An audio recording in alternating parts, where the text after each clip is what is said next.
Hi, Barbara. Here are the top 5 security facts we learned this week. The Israel Air Force has officially declared the F-35 Adir fighter jet ready for operational use. Israel is the second Air Force after the United States to declare the jets operational. It's been a year since the first F-35 landed in Israel and since the Golden Eagle Squadron was created. The announcement comes as the IAF operates in several capacities on a number of fronts in the Middle East. The commander of the IAF, Major General Amikam Norkin, says the Adir aircraft adds another level to the IAF's capabilities at this time. And moving now to number 2, the security situation in the Yemeni capital Sana'a has eased after 3 days of clashes between loyalists of Yemen's former president Ali Abdallah Saleh and Houthi militants. Following the assassination of Saleh, the United Nations Security Council members said they were deeply concerned about the situation, and since the armed Houthi movement killed the veteran leader after he switched sides in the civil war. Saleh ruled Yemen for 33 years until protests that erupted during the Arab Spring in 2011 forced him to relinquish power. The government of Niger has reportedly given the U.S. Department of Defense permission to fly armed drones out of its capital.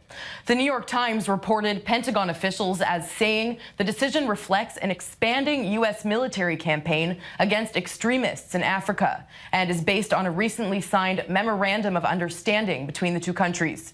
The U.S. official said armed drone flights could begin as early as next week, or at least by the end of December. A Pentagon spokeswoman said she could not comment on drone arrangements.